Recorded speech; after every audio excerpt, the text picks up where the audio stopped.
Today we are going to visit one of Switzerland's most spectacular gardens with an amazing collection of iris.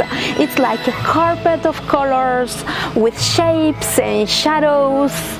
So let's get inside and allow yourself to get inspired.